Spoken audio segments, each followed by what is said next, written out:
Well, that was music by the Converse Kid right there on the intro to the ABJ podcast. Welcome everybody back to another live podcast episode. Today, I'll be sitting down with Billy Trey, the Converse Kid, the voice, the music, a lot to everything that I do with my content, whether it's streaming, podcasting it out, whatever it may be.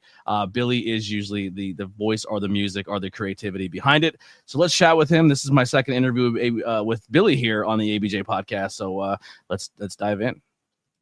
What is going on, everybody? ABJ here, back to the ABJ podcast. We are live currently, Facebook on two pages, my personal and my business, YouTube on ABJ, on the ABJ podcast, High Tension Wrestling, and we're over on Twitch as well. I think I'm doing some co-stream with Billy. I don't know what that is. I don't even know if it's working. We'll figure it out when I bring Billy in. Just get some housekeeping out of the way. If first time here, hit that like and subscribe. It helps out more than you know. YouTube just did this new feature as well where you can do hyping up videos. I don't know if it works on live streams, but I know you can do it back on previous content. It's just when you're in this chat, you earn XP, or anytime you watch YouTube videos, you earn XP, and you can use that XP to hype somebody up for free. It costs you nothing, but it really helps out small content creators like myself. Also, links below to follow me on all social media, and if you want to grab some merchandise. But that's going to do it for the housekeeping side. Let's bring in the Converse Kid, Billy Trey. What's going on, bud? Not much. What about you? Well, actually, a lot. That's a lie. Not much. That's a lie. Well, that's it. That's all Billy's life. We'll talk to you next guys. That's roll awesome. The credits. Yeah.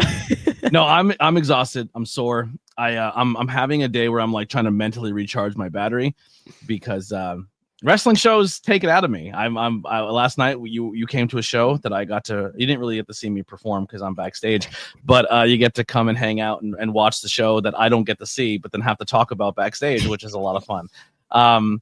But yeah, did you enjoy yourself? Yeah, dude, it was a lot of fun. A lot of the matches were really good. It's weird, right? I feel like, I know this is such a random thing, but I feel like for women's matches, they have to put on like triple the effort, to get the crowd involved. And I think that's one thing, but also like I've never been there before, so it was like new experience to me. But I was like, there were definitely times where I'm like doing like chants and like then I stop and I'm like, oh, no one over here is they don't care about women's wrestling. Yeah, I'm like, wow, this kind of bums me out. But they still put on like excellent matches, and then at the end everyone's cheering and stuff, and I'm like, I don't get this. Like, I feel like I'm in a different world. I think it's kind of just like a wrestling thing because how women's wrestling wasn't taken seriously and it wasn't really good back in the day, that they would almost people would use that match to like take a mental rest and then get ready for the next one to cheer. And I don't think that stigma has broken yet. And that shouldn't be a thing for sure. Because like me and my stepdad and my brother went to the SummerSlam, and all the women took the craziest bumps. Oh yeah, the women's match were the best. And we agreed on everything. Not even in the women's match, the tag match where I don't know who it was, but she climbs up to the top rung and then they push the ladder off and she literally lands ribs first into the freaking ladder. I was like, what the hell? Yeah, they're nuts. Yeah, but that was cool to do that. I haven't seen you perform in a little bit. I think the last time I seen you was at Pilguru. You were performing there. Probably. And I was heckling you and yelling and making you sing songs. You were heckling me? What do you mean? I yell. I don't know. People say it's heckling. I wasn't picking on you. I was just genuinely play that song. I like that song. Just genuinely like, yeah, you're not yelling Freebird. Freebird is heckling. Yeah. I think my Freebird for you is every band or local musician in the area, there's that one song for me, it's their Freebird. Like you have to if I don't hear that song, I'm gonna be pissed. Like Tim Churches and Trains is Medication. If I don't hear Medication, I'm leaving. I'm never coming back. I'm giving him his t-shirt back. Obligatory Train song. If he doesn't play that or Dollar Bill, like those are my jams. But now like lately, Blue Skies and Black Ties has been. That's a good one. That's the jam because there's a song that he did that me and Lily almost balled our eyes out for, and I don't remember the name of the song, but it was really fucking good. Like it was a really like Tim's a really good songwriter. The County Fair, not Counter Fair, County Fair. Song? I don't remember, but it's about a breakup song. It's like a really sad breakup song. I don't remember the name of it though. I doubt he'll be in the chat to help us out. I feel like me and him have swapped as far as that goes. Like I started out making really sad songs and like his were kind of like there and then they got happier, but now I'm like kind of making, you know what I mean? Like happier, catchy jams. And now he's back to like the beginning.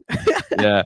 He's like, Oh, the holy shit. single Tim is I love this face. It's it's probably not great for his mental health, but just like watching him be the old man yelling at the clouds sometimes.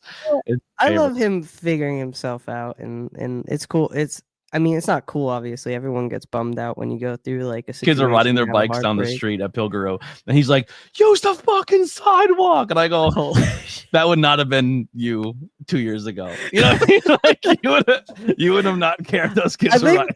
I think that just comes with getting older. I'm not gonna lie. I don't think that has to do with a relationship. I just think the older you get, the more everyone's love it. like, oh, these, And in our area, like, parents aren't paying attention to their kids. It's up to the community to pay attention to their children. But like realistically, there's like 4 kids that go outside. And they're the ones that the parents are like, do they care about them? Or are they just like, actually, kids should go back outside and play?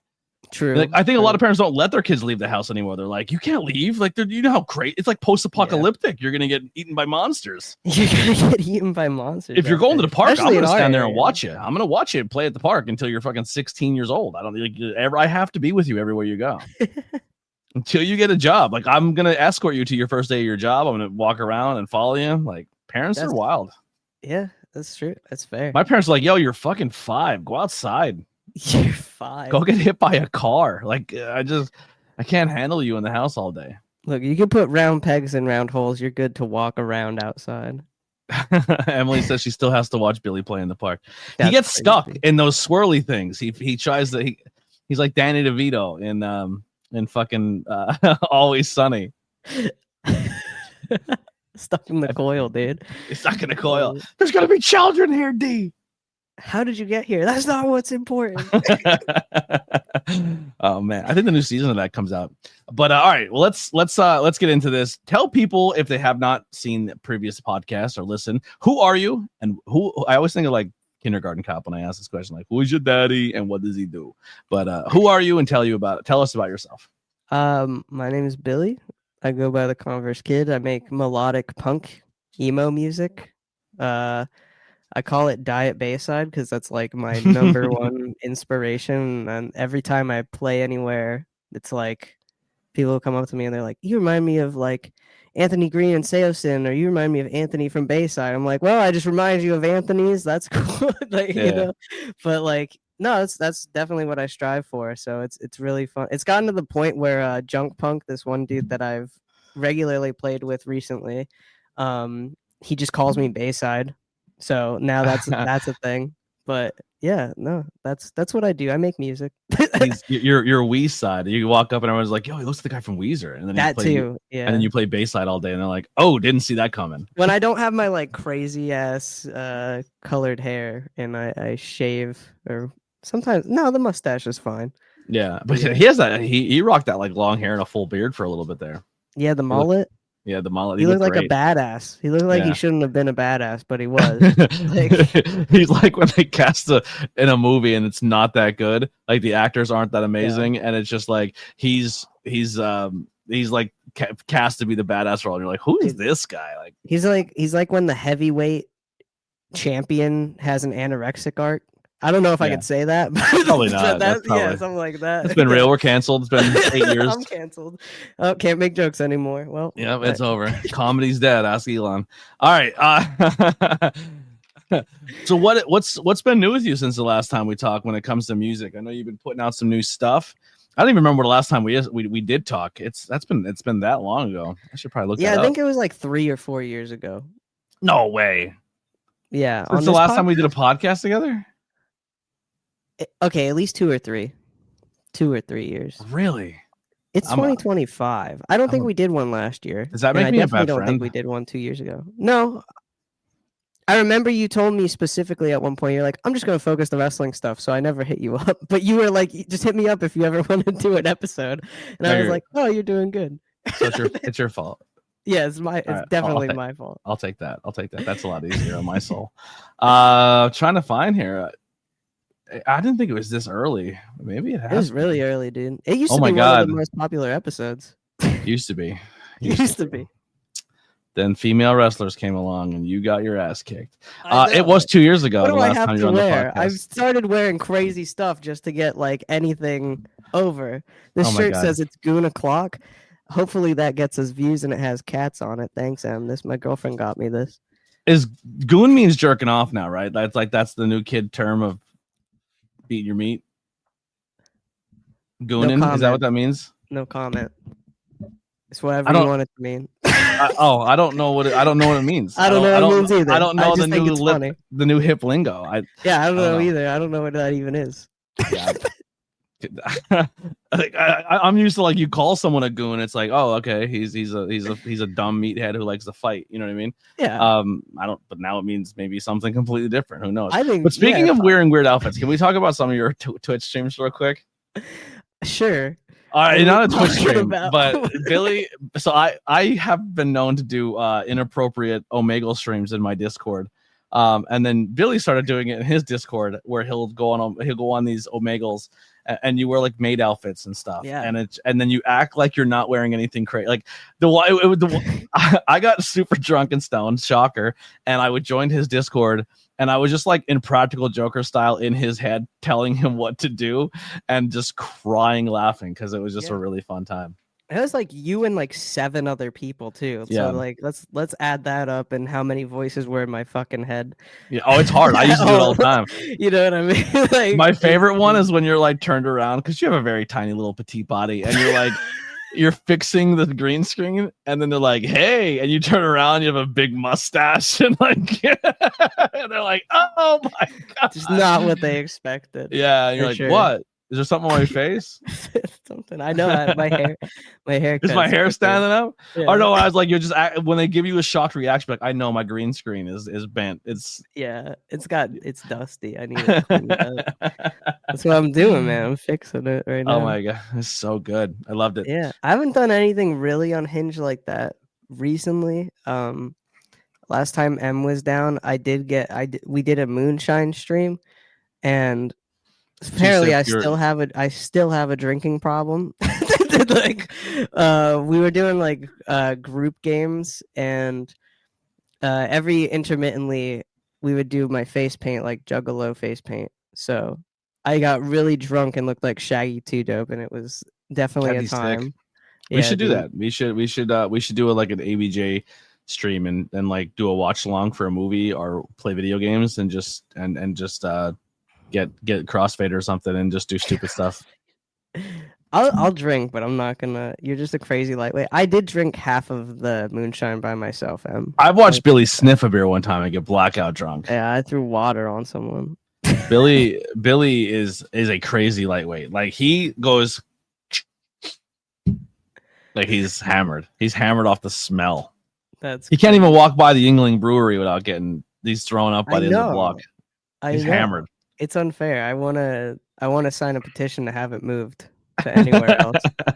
To anywhere else. Well, first off, no, I'm not sponsored yet, but I'm working on it. Yeah. Billy went to what drag show did you go to? I'm reading the chat here. They had it at Pilger. They did the drag bingo. The bingo. Yeah, we missed that. Oh my god, it was so much fun. It was awesome. Drag shows are the fucking best. If you like going to drag shows, we'll take you to some. We go to a few every now and then. It was my first one, and I genuinely had a great time. But I was also like, "Is this okay?" Like every time that like M gave me $1, I would look at her like, "Is this okay?" Like, how does this work? Yeah, like does this mean we have sex now? The one the one queen like pulled their like strap over and like made me put it in this strap. The other one had like long ass nails, and they came over and they're like, "Can I have a fry?" And they like stole a fry and they ate it with their fingernails. So much fun. So funny. I honestly, the drag queen podcasts were really fun. I really miss doing drag queen podcasts. I definitely want to bring that back. Yes, for sure. Yeah. I mean, Miss Misfit, I believe, still runs shows in the Harrisburg area, and they are amazing. I'm a big Miss Misfit fan, and yeah, we'll definitely go out and support them. It's such a cool art form for sure. It is. It's so pro wrestling. It's like it's funny to me. It is. 100%. Yeah, the only thing that they really need, the only thing they really need is to like have a promo where they're like, "I'm gonna dance better than you, bitch. I'm gonna," you know what I mean? That's all they need. That's all they need. I might pitch that. I think we'll have we're gonna brainstorm it here. I'm gonna run it through you in your chat in the chat here, but I think we should do I'll pitch it to Miss Misfit and be like, hey, pro wrestling drag stream, a drag show. All the music is pro wrestling music, right? So like you come out and like do a sexy dance like or DX suck it. Could you imagine drag queen? That'd be great. But before every like performance, they have to cut a promo. Yes. Like you ain't shit. Like I'd be, oh my God. I would pass away if I had if I Drag watched. with cutting promos would be like the greatest thing in the world. Yeah, that should be an They element don't to even drag. fight. They don't even fight. It's just like, No, they just dance it out. They just They dance it out. Yeah. Oh my God. How are there not promos in drag queens? I think we just created something that promos and drag race. Yeah. Like that has to be an element. So like when you watch it on TV, the best part is when they're backstage and they're not performing and they're being catty and talking shit to each other. So the promo aspect is in drag shows and in drag show on TV. But I feel like that should be something you do in front of a live crowd. Like you should insult or really like your opponent and be like, I like you, but I like the way I'm gonna have to dance. Better. I'm gonna have to dance better than you. I'm gonna have to dance a grave around you. Oh, yeah, it's so good. Yeah, they did do an episode of like a wrestling episode on RuPaul. I remember watching that, and I remember, oh my God, Lily showed me the episode of RuPaul's Drag Race where they had pro wrestling on, and I'm watching it, and I go, oh, this is very problematic. And she goes, why? And I go, because the guy who's training the drag queens how to pro wrestle is canceled. Like, bad. Oh no, it was Joey Ryan. Oh geez, the guy who used to like make people touch his ween. Oh yeah, no, that's not a good look. He was the one. He was the one coaching. He wasn't in that character, but he was the one coaching them on the episode. And I was like, oh man, that's like having Chris Benoit as your coach. You know what I mean? For people who are watching who don't know, Chris Benoit murdered his whole family and himself. So not a great pro wrestling story. But yeah, like but this guy, family therapist, truthfully. Yeah. Jesus Christ. I'm canceled. Anytime I come on your podcast, it's just another check mark and reasons he shouldn't be around. Honestly, I am this person everywhere I go and at all times. This is just who I am. I don't like I mean well, I don't actually mean to hurt people's feelings, but it's just my humor. I combat my depression and anxiety with dark humor. But I had a guy tell me, he goes, if this is how you are all the time, I can't even imagine you in a podcast. So I'm gonna subscribe. It's like, so I'm giving people what they want. You know what I mean? That's awesome, dude. No, I get that. I totally understand from a musician's perspective and now like how you have to be a online personality in order to do anything. Because like realistically, like I'm not shit. I know it looks like I have a big fucking thing going, because if you go to my Instagram, it's like 15,000 or 1,500 followers. I wish I had 15,000, 1,500 followers. You know, my posts hit like 50 to 100 likes and stuff like that. But it's like that stuff doesn't translate to actual foot traffic within your like developmental space. Yeah. And you have to defend yourself a lot in this climate. And so that's why I make it a point to tell a lot of people, I'm like, you know, I want a safe world for sure, but I don't want any sensitive world. I don't care who you are, what you do, or what you believe in, but like, as long as you're not hurting anyone and your goals are to make the world better for everyone else, and you can just give your care up for, you know, your first of all for yourself is the most important thing, but it takes a lot to take care of others, and that shows a lot more character than anything, I think.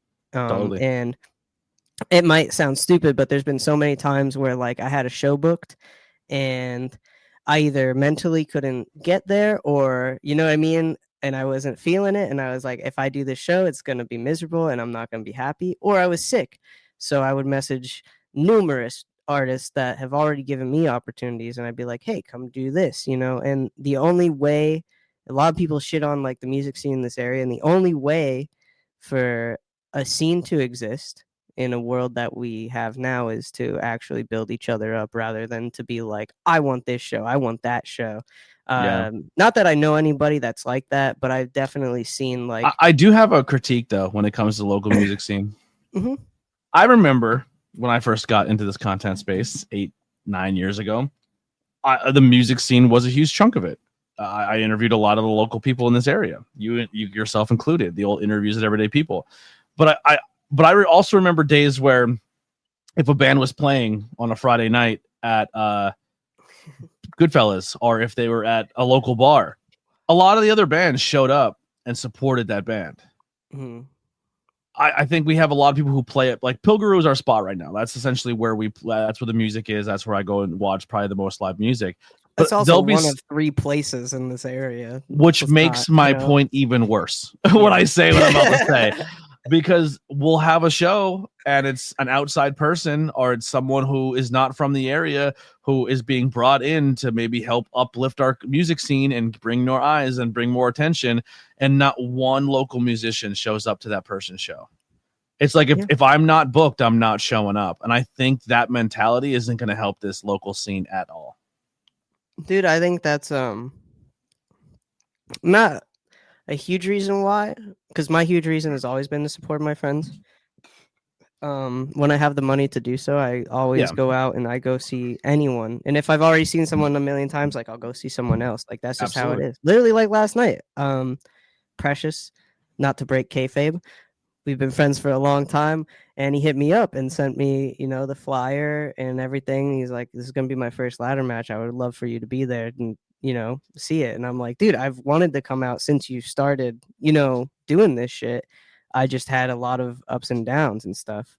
It does say goon. It's goon o'clock, baby. Goon o'clock.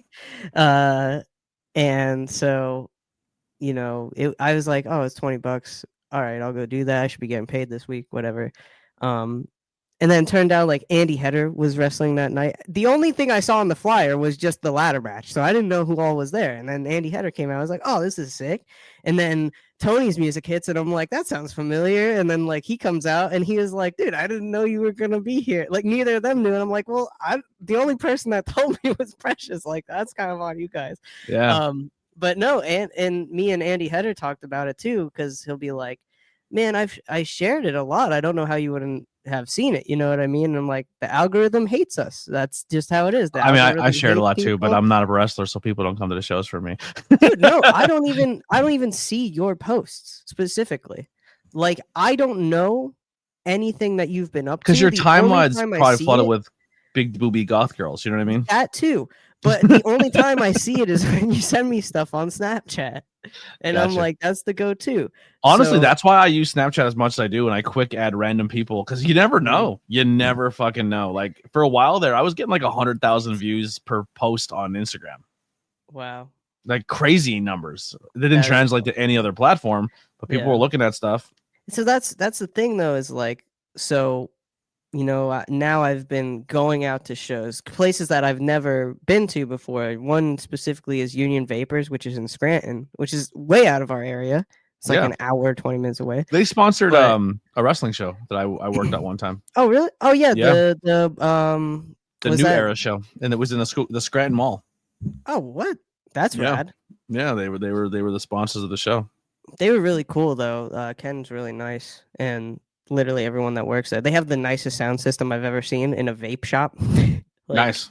Yeah, it's awesome. But like I would go out and see bands that I've never seen before, never heard of, and just be like, "Hey, I'm a musician too, so I want to like check everyone out." And through that, I think my hope is that they would then come out and turn for my shows, or at least watch my streams, or what I mean, like, and support. So it's rare, but it does happen that a band isn't too focused on themselves that they share the people that are also lifting them up as well. Yeah. So. Well, I mean, I called you the one day, like, "Hey man, there's a show down in Pilgrim, and this guy came all the way from fucking like Virginia, and no one's here. Can you, if you're not busy, can you just come down and fucking hang out with me and support this guy?" And we literally sat and just sang at him the whole time, because he played everything we like. And then that became a relationship, and now you guys tour together and hang out and do stuff. Like that's what it's about. Dude, Brad is so cool. We talk to each other. I literally just talked to him before doing this episode, and I was like, "Hey, I'm doing this podcast with Tony. I know that you did the 5, questions. Maybe, you know what I mean? Like, I just sent him like in a mass message thing. He's like, "Send me the fucking link, fucker." And that's why I was like, "Do you have a link?" Oh, that I could send to him. yeah, he's great. I love him to He's so death. cool, and he's so Yeah. chill, and he does a lot of covers that not a lot of people do, and in so many different spaces too. I remember Mhm. the last show we just did was the barn at the River Run Inn, Okay. and it was me, Brad, Junk Punk, Bobby Crumb from Coal State, which was a band, It's a good name, Bobby Crumb. and let's see, Timmy. I don't know how I almost forgot Timmy. Like I've Some played other guy shows was with him there. ever. Yeah, some other guy. I'm pretty He sure was it's the outside same guy. chain smoking cigarettes and yelling at kids for driving their bikes on the sidewalk. Yeah. But yeah, and me and Brad were just talking like, man, this is, and that's all he does. All he does is Yeah, he play grinds. shows. That's how He's he makes his money. And I'm like, you're crazy. Like you're living the punk lifestyle. So in turn, you did you tell him, or did I tell him that I played with handguns for a little bit, something like, I must have told him because he was like, what do you do? And I was like, I've toured in this band. And he was like, dude, I like that band. I've listened to them, right? And then a week ago, Handgun's current tour manager messaged me and they were like, hey, do you have any shows like that you can help us book for this area, or do you know anyone in these specific places? And I was like, message this guy.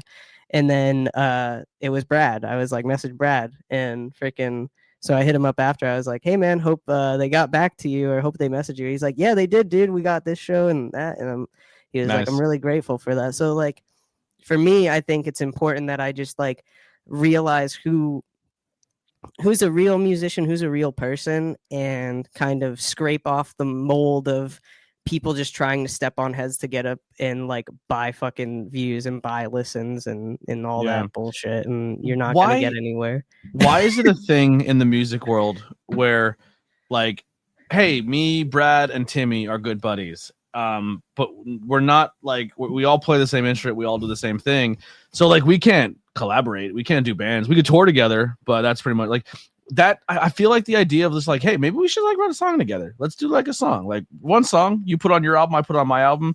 Like, why isn't that a thing more in other music? Like, it happens a lot more on hip hop and R&B, where like a hip hop guy will go to an R&B song or vice versa, and they'll lay a verse down, and then people are like, oh, I listen to this artist all the time, and this person came on as a collaborator artist.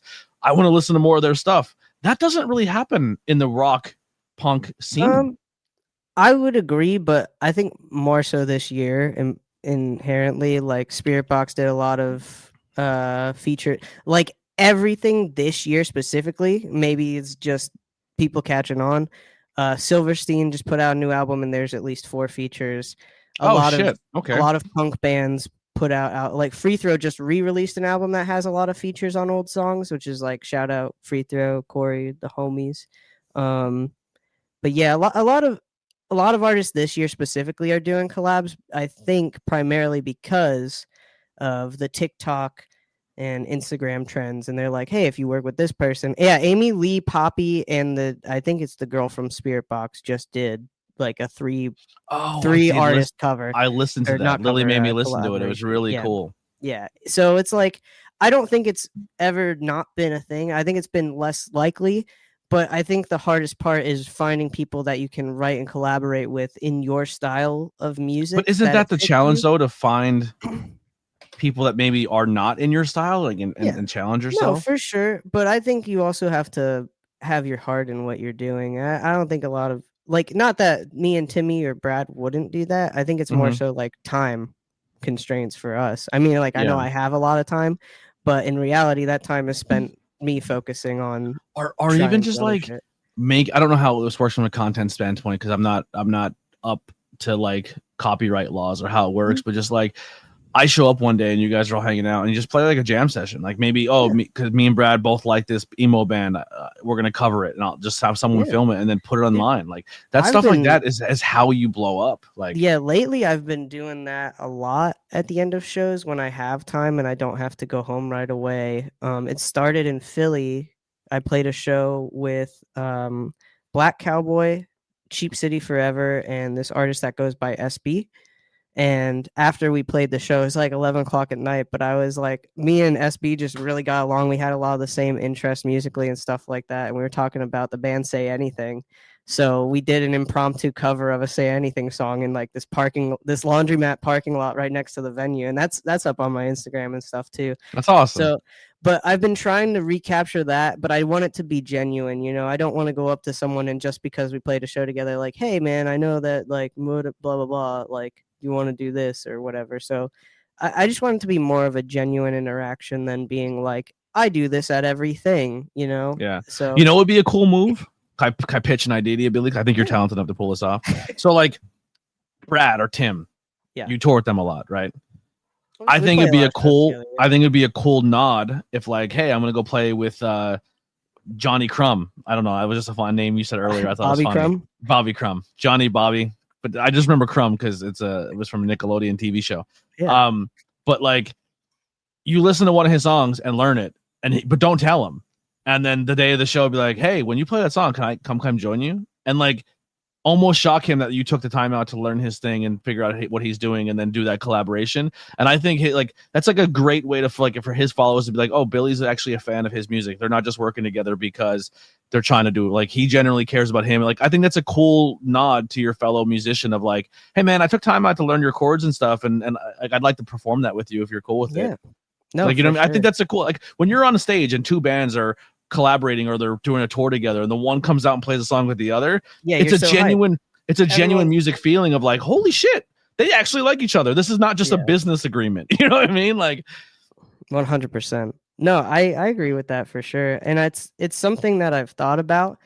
It's just kind of hard because a lot of artists in our area specifically like change up how they play their songs.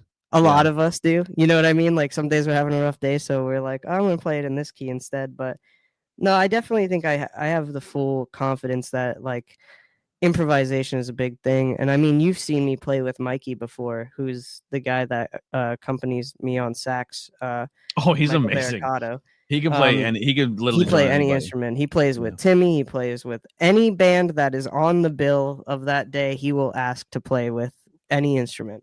You know what the best part about him was? So he came to an open mic, and Eddie, your uncle, walks up to me and goes, "This guy's fucking amazing." And I go, "What?" And he goes, you think I'm a pretty good musician, right? And I go, "I think you're one of the best." He goes, "That guy kicks my ass." And I was like, "No way."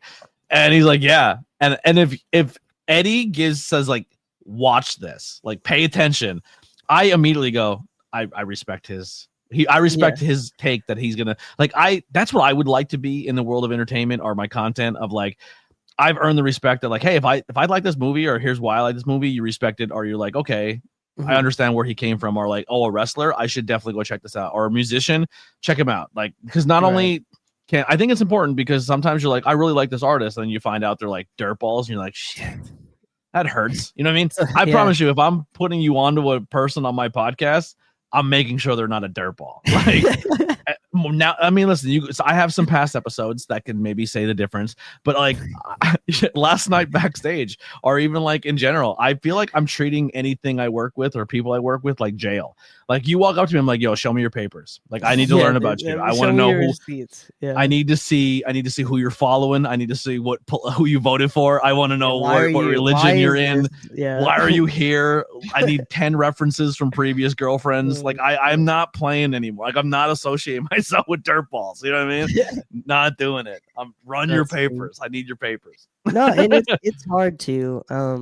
Obviously, I'm not going to touch on like political shit because it's a war right now. And I think the last thing I need to do is stoke a fire of something that doesn't even fucking pertain to my existence. You know what I mean? And, we're in a world. Yeah. I'm an ally, brother. I'll fight. Yeah, dude. And fucking, my perspective on it is like, I don't try to go too in depth with people, but if I see something, I'm obviously going to say something and be like, yo, what you did, like, I don't agree with in this manner. And, that's just how it is. You know what I mean? Yeah. But I try not to get too caught up in two of the trends, but like also when the trends happen, I feel like somebody with, maybe I'm being egotistical when I say this, but like, I feel like my take can matter. Like, oh, listen, I don't think you should condone this, but also to do this is probably not the best thing either. You know what I mean? Right. Yeah. At the end of the day, let's not play into the system. Well, the thing is too, and I know that we're vaguely talking about the same situation, but it's so if you're listening to this, it is September the 14th, and this is and it not too far 3 after days the ago. assassination or murder of a content creator. Like, Yeah. as even a content creator, man, that changes the game for people like us too. We're like a couple weeks before this podcast, a professional MMA fighter got in the ring and almost killed a pro wrestler. You know what I mean? And then a couple weeks later, a content creator is shot and killed at a college campus. That's my two industries that are now looked at differently, and like, you're tiptoeing on stuff. You know what I mean? Scary, like, the world is scary right now. Because someone could be like, "Yo, this stupid podcaster isn't a part of my thing, and he's in my local town." Like, anything like that. It turns what you're doing into a political agenda of any kind, and it's kind of bullshit. Because the way that I see it is like, fucking, if you're not inherently trying to harm people, then you don't even have to be a good person. You know what I mean? Like, you could be a dirtball and exist, but like, being a good person just is easier on my conscience to keep you around. Yeah, totally. But differing opinions is totally fine as long as your opinions aren't, oh, I think the X should happen to you know what I mean? Either. Yeah, maybe shut the fuck up on those. You know what I mean? Yeah. I don't care what book you read. Keep it to yourself. Exactly. Yeah. But it is crazy though, in a world where like you not only as are a person, but you're an influencer now, even if you're not a podcaster, you can just post on Facebook and everyone's like, well, your opinion is 1,000 times louder than everyone else's. For what reason? You know what I mean? Like, just shit like that. And it's like, I've had no voice for a long time because I just sat right in the middle, and now I'm at the point where I'm like, actually, this is affecting people that matter to me. I should probably actually do some shit. So like, it lies within myself too. I shouldn't have been dormant for years, but I'm 26 and I'm still trying to figure out my fucking life. So get over it. You're not, dude. I'm almost 40, and I'm still fucking guessing. You know what I mean? No one really knows what the fuck we're doing. Like, our grandfathers probably were like fucking in their 60s and 70s or whatever, and being like, I just wake up, man, and I figure it out. You know what I mean? Like, I feel like people don't realize how much time matters in that sense, because back in the day. So who are your dream collabs though? Yeah, great segue. This is where I was going. My grandfather, he passed away when I was young. No. I don't know. As far as dream collabs go, because this is a good way to get off of this topic, and I like it. Definitely Bayside, definitely Smoking Popes. Definitely if like Fat Mike from NoFX wanted to do something, I would so do it, even though he's a controversial individual as well. Yeah, basically any artist that has inspired me, I would love to collaborate with. Is there a local person that you want to collaborate with? Yeah, fucking everyone, dude. Literally every artist that I've ever played with. I would love to be on a Churches and Trains song. I would love to be on a Yell at God song, or and it's funny too, because they had put out a whole thing where you could be on one of their tracks, and I just wasn't home at the time, so I couldn't even record it. But like, as far as actually like sitting down and writing a song together, I would love to write with Timmy. I would love to write with Mikey, because everything that we play is just stuff that I've written, and he's just collaborating with me. Ad-libbing. Yeah. I'm playing a show this week, the 19th. So yeah, I think it's this week coming up. In 19th. Oh yeah, Friday. Yeah. So this Friday I'm playing in Lancaster at the DLZ house, and it's an Ask a Punk event. Keep your house shows alive, love them, because we create safe environments for everyone to exist in, which is awesome, and it's fucking rad. If we can't get tickets to Dracula in St. Clair, we'll come out. Yeah, dude. I mean, it's a bit of a drive, but I kind of rather that. I feel like we've been in the same area for a while. I need to get out and stretch my legs. You should. I think you would enjoy it. I think you would have a great time. I'm also trying to support the local. Like, if I'm not going to your show on Friday, I'm going to support like local theater. Like, I'm trying, like, and I want to go to more Majestic shows. I want to, I'm trying to get myself out there more and do stuff. Yeah. 100%. But so this DLZ house is like a big deal in the indie space, indie sphere, whatever you want to call it. and it's hard to get in. But actually, my buddy Justin, he is the person that booked this show because I've wanted this a long time. So uh, launch conference was in March this year, which was like the first big event that I've ever played, which like launch conference includes like 30 or 15 different venues all around that general area in Lancaster, breweries, the hotel, like restaurants of artists just playing everywhere. And when I looked at my flyer for my date, I saw Justin, and I was like, "Huh, that name!" Like all the names stuck out. It was like Bright Kelly, Justin. There was Alex Brubaker, I think, was on there, and there was another artist. And I'm so sorry that I don't remember your name, but I try really hard to. Dead to me. You're dead to me. Yeah, you're dead to me. They'll never play with me again. Yeah. But anyway, I looked them all up, and I've hit up Bright Kelly a couple times too. But Justin specifically, I really liked his voice. I even bought his tape that he was selling at the one show that we played together. So this is his tape, Bowl by Justin Adams. It's so good. He goes by Justin Ace on Instagram, I believe. And his song Latchkey is just like the catchiest shit that I've ever heard. At first, I really like TV Lines, which is the second song. And then the third song is Keep Dreamin' Kid. And now it's just like it was a toss up between Keep Dreamin' and Latchkey, but I think Latchkey is definitely my favorite. So like I looked him up prior to my show and I was like, this guy is the guy. I like his style. I like what he's doing. Like I want to work with this guy. So that's a dream collab for sure. And I hit him up and I was like, yo, we should play together. And then I went on Spotify and I was just listening to like our blend, like what comes up when you listen to the Converse Kid and Justin's music. And this dude, Dan Rogers, showed up. He goes by Rand Dodgers. It's kind of funny. But he plays in a ton of bands in like the Phoenixville area. And his voice is just phenomenal. And his like musicianship is amazing. Who's the guy I sent you a while ago that does all the Blink-182 covers, and he'll do the like country things? Yeah, he'll do like this song by Blink-182 or like this song. I feel like him and Eddie would be a fucking monster duo. For sure. I mean, they almost look the same too. I know they look like the same human, but I think musicianly and like personality wise, I think they would be really fun. They would be a fun collaboration. Yeah. Just insert him into the Collins family and nobody would ever know. Oh, you know what I mean? Yeah. Fuck yeah, dude. But that's what's crazy about it. So that's our music tastes were similar, our interests were similar, you know, and personality wise, I think we all fall within the same category. And I just asked him, I was like, can we play a show together? And then leave it up to Justin to be the one who was able to book a show where the other two were free. And so now we're playing. Yeah. So what time are you getting out there on Friday? Like what time are you leaving? I don't know, because I need to relook at the doors and stuff like that. But I could definitely after this, I could send you and give you the. Because I don't get out of work till like 4:30, so I don't know if you'll be gone. You'll be way gone by then. Maybe Lancaster's like a 45-minute hour drive if that. It's like an hour for me. I don't know what time the show starts. Yeah. I'm not but if you're still home before, I mean, I'll ride up with you and like I'll vlog it. I'll do a vlog episode where me and you go on the road. That'd be sweet. You go perform and I'll just sit around the venue and just take it in and record stuff and we'll make a vlog out of it. We can do. So if you don't leave by 4:30, I'll jump in with you and go. So that'd be rad.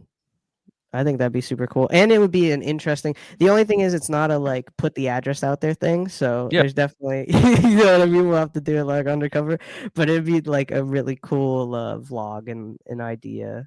I'm not gonna dox people. I'll just take like people on stage or crowd moments. Like I'm not gonna like. No, I'm really pulling into the house. It's really you know, to me because like Apes of the State is like one of the bigger names in the folk punk industry, and they've played this venue, and then like they're playing within the same week, so they shared it. So like it's really cool to me that like, oh my god, this like big band is what I view as a big band. What my friends have told me is like the band has shared this thing that I'm doing with like two guys that I've always wanted to play a show with, and That's sick. And the Birdist is playing, who's another talented artist I didn't know about until this show is booked. And I haven't listened to them that much, so I can't like be like, you know, oh, I thought Todd Bird started a new project and it was called the Birdist. No, different guy. Or different person. I don't know. I don't know. Tom should join the project. What makes you qualified? I hold a guitar and my last name is Bird. That's rad as fuck. You're the But yeah, birdiest so of the bird. I'm super stoked about that show. Anyone that's listening should totally come out to that. It's gonna be a great time. If you know the address and all If that. you know the stuff. address, if you DM them, and if you're a cool person, you could totally get the address for sure. Yeah. Probably. We're gonna run your papers. We're gonna see. Yeah. We're gonna check your internet search history. We have to check what videos you're watching on YouTube. It's a whole process, but we'll make sure and make. No, I'm not a Velth. I don't listen to me. I'm just being funny.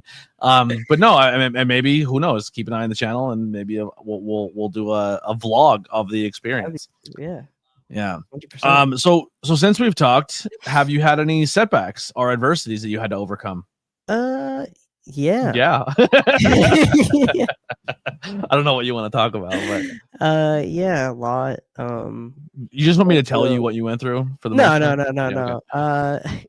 I went through a rough patch and a breakup and a total downward spiral. I went on tour and then I came home and completely forgot like who I was, is the best way to put it. I felt like I was in a state of like I just wasn't around.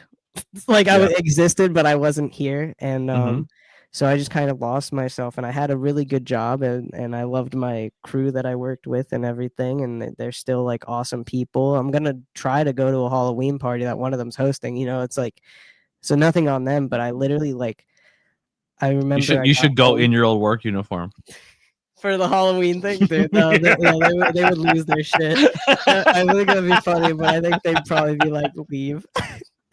No, a lot of them have asked for me to come back, but I just can't. I just in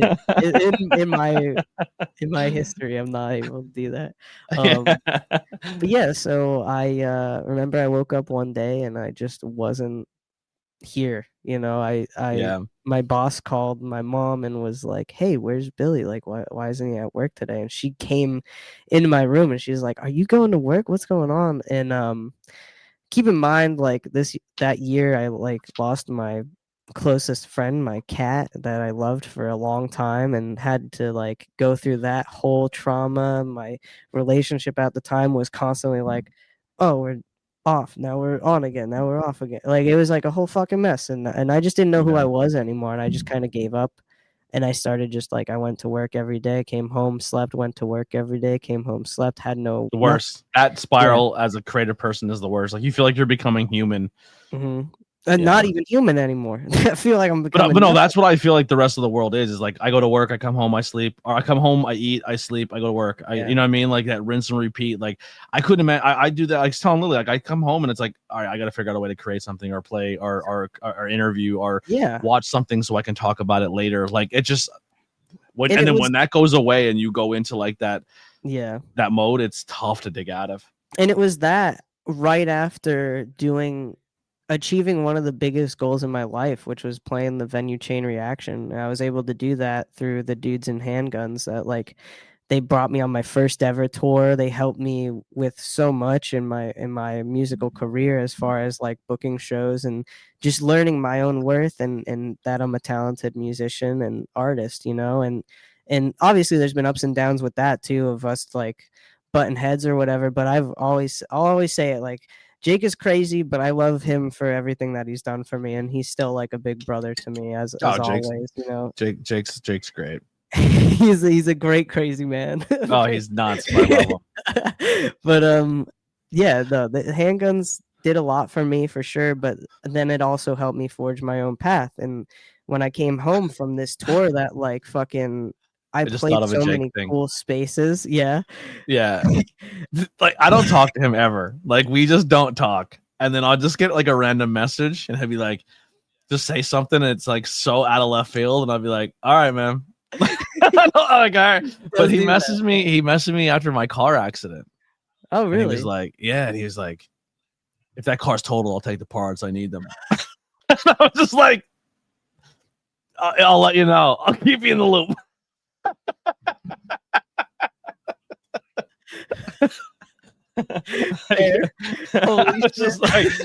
was like, I'm good. I'm in. You know what I mean? Like, it was just funny. That's great. I'll get back to you on that. You want I'll let you know. After? I'll let you know what's if I have a kidney. That's such a Jake story. That's pretty fucking amazing. But he's like, is the front bumper good? I need that front bumper. I love Jake. He's ridiculous. But like, no, I get it. And so that was the whole thing though, right? Like I went out and I did that and I had this, amazing, weird transitional period that as soon as I came home and I realized like, oh, that's gone until it happens again. I just felt miserable. And I was like, why can't I make it happen for myself? Why can't I do that? And there was definitely so many times where, Jake had even hit me up, or even you had told me, or Timmy was like, you could go and just do that. Like you Yeah, could just go and play. Like you're more than talented enough to play a cover set too if you need to make money. Like, why not do that? And I don't know. That's always been like the internal battle, is like battling whether or not I want to be a genuine artist in my mind, which is like writing my own music, or do I want to just hop on the trend for a day of like, and that's not to say that like Brad's on a trend because he does his own thing with it. And I've learned that too, is like, oh no, it's just, this is what I need to do to sustain for the thing that I want to do. And that was a hard build, but so my brain completely shut off. I never went back to work. I didn't get like fired, but I didn't quit. It was a whole fucking thing. And then I was out of a job for like 8 months, and I was looking and I was applying every day for 8 months. And it got to the point where like I would talk to my stepdad or my grandfather or my dad or whoever, my mom, just everyone being like, I don't know what I'm doing wrong. I have all these qualifications. And I think it's just the longer I was without a job, the less people wanted me. Yeah. And luckily I recently got in with a really good group of people that like, they're so chill and it's such a laid back job. And I remember asking my boss, I was like, hey, do you mind if I like bring my guitar and like, can I jam when I'm waiting for customers to come in? And he's like, yeah, dude, do what you want. I was like, oh, okay. He's like, as long as you do your job, I don't care. Like just do what you need to do. So it took a long time. It took so many months, one, to get over a breakup, get over losing stability within my life, and figuring all that shit out. So now I'm like on the come up, hopefully, but I still have days where I struggle and I'm like, man, I just don't even know if it's worth it, but like I'll keep pushing through. You've been lower than you are right now, and lower is not better than where you are, so there's no other thing you could do but go up. But you have to want to go up. If you want to stay in misery, you're going to stay in misery. And that goes back to like, you got to pull yourself up by your bootstraps, you stupid lib. Holy shit. That goes back to what I was saying, of going out to shows, seeing, Precious and you and whoever bands are playing, stuff like that. It goes back to that whole thing, because when I'm in that social mindset, like I don't feel as anxious, and I'll want to play more and I'll want to do more. So like I've been trying really, really fucking hard to make something of myself, whether it be doing this. And I help out Goblin City now too with their like social media stuff, because that's what they've needed for a long time. Like me and Timmy will be like, Bob, we love the band, but you need to post more. You need to be more socially active. And they're just not that group of people. So I literally went to Bob and I was like, I will manage it for you if you just let me. Oh, so it's your fault that I've been tagging the band. Actually, it's Bob's page. I don't know if the band actually has a page, but I've been tagging Bob because I made like 3 months worth of content where I was doing these videos, and every video I'm wearing a Goblin City t-shirt. Oh, really? Yeah. Oh, shit. No, so I just started. I just started last month. Yeah, it was all last month. It was all last month. Are you serious? I was tagging, all over Instagram. I was tagging Bob. I didn't get anything. No, there's a Goblin City page though. If you're tagging Bob, then I don't know. But there's a Goblin I was City tagging page. Bob because I didn't know it was a Goblin City. So I'll go back and re-tag him, and then I'll and then I'll post. I think Bob liked them. He was like, cool, like. I was like, thanks, Bob. Dude, and he doesn't like. So right now, I just do that. I just manage that social media, make content for them and stuff like that, and that's been helping my brain work and figure out what'll work for me. You know what I mean? So yeah. It's nice to see that actual like individual growth, and it sucks because you can't flood that market of social media. The more you post, the less likely people will fucking see it, but the less you post, the less likely people will see it. So you have to be right in that zone from 3 to 6 p.m. of posting 3 posts, and then throughout the day just on your story sharing that shit. And it's such a different science too. And it depends on the content. So you with the wrestling thing could be a completely different fucking spectrum. But I've learned the way I post isn't working, obviously, because I post every day, like 3 times a day, but it is what it is. It's just a timing thing. It's Yeah. the timing. And my timing is what I have available when I'm trying to do a 40-hour Exactly. week job and I can't have my phone on Well, me. I just learned yesterday that you can schedule Instagram posts. I didn't Yeah, know but that. I post on 15 different social media things at once. That's true. You're Yeah. doing something different than me. That's a different thing. You're just focusing on one platform. I'm casting my net to like everywhere. That's fair. And I've been doing it every day have for you fucking years. I know. But have you Yeah. tried to just cut that out? Like just cut No. out like a platform? I did, and then I'm just like I'm like, well, what if? Why I get the Gary V. Why wouldn't you fucking take Instagram? It takes 2 fucking more seconds. You know what I mean? I'm like, all right, Gary V, I'll fucking post. You know what I mean? Like, Holy shit. No, I I'm get gonna it. go to yard sales. You want to go to yard sales? I'm gonna fucking Gary V told me. That's so funny. Yeah, I love him. Holy He's a shit. great content creator, and he does make sense. But it's the whole thing. But yeah, so you went through, like you said, me and you kind of went through the same shit around the same time, and like kind of went through it. And even though we were both struggling, I felt like we were pretty good about keeping tabs on each other, which I do appreciate. I love you to death. You are like another little brother. You and Precious are like my little brothers who are not my little brothers. You're the like, reason that I met him. Yeah, like the way that I did, like in depth, the way that I did, because I've always known him for a long time. I always like. You know how often that has been a thing for me for the past 9 years with music, with wrestling, with just people in general, of just because I meet so many people and I'm like, you and you would be cool together. You know what I mean? Like, it's so funny though, because we have like a different background but same origin story, I guess is the way to put it. And I was just like, we were talking about that last night. I gave him a hug. First of all, Precious won the ladder match, just to spoil that for anyone, and he fucking deserves it because he's been working a long time and very hard at wrestling and doing his thing. But yeah. But now he's just gonna hand it over to J.S. Hawthorne. So he did it. He did it for somebody else. True. That's fair. But yeah, dude. We literally came to your house to watch a wrestling event, and then after that ended, me and him were just talking in your kitchen until 4 a.m, and then he drove me home. Like, he had a car before me. Yeah, that's right. Yeah, holy fuck, we weren't even on a podcast episode together. We just came over because there was like a wrestling thing, and there was like me and him and you and like a couple of other people that I don't really remember, but I remember me and Austin. Oh no, broke kayfabe. We talked for like so long in your kitchen for no reason. Neither of us were just tired. We just were like, man, like, I've seen you all around, but like we don't know each other. And then we like, we were like, oh, trauma dump and venting, and we've just always gotten along since then, and we've kept tabs on each other, but like very like briefly, because we're both passionate about the thing that we're doing. And so last night I went out to a show and I was like, hey, like, I'm happy to see where you're at, because I was so shocked when you walked in. I was doing the meet and greet and I was like, the fuck are you doing here? Yeah, dude, like I said, as long as someone messages me and reminds me, like, he literally messaged me last night at 10:30. He's like, dude, are you coming tomorrow? What's your plan? Like, do you want to come with me and BP? And I was like, I think I'm just going to ride down on my own. And I was like, I hope he doesn't get the idea that I'm not actually going to show up or something. If you would have went with BP, it would have been, you probably would have ended up working and not watching the show, because that's always what happens. Nate came to the shows of like, oh, I want to watch wrestling. And then they're like, can you help us with one thing? And now Nate is doing 45 jobs at PPW. They would not. He walked up to me at the end of the night and he was like, I'm fucking exhausted. I go, they got you. They fucking got you. They're like, Nate, we need 50 for these.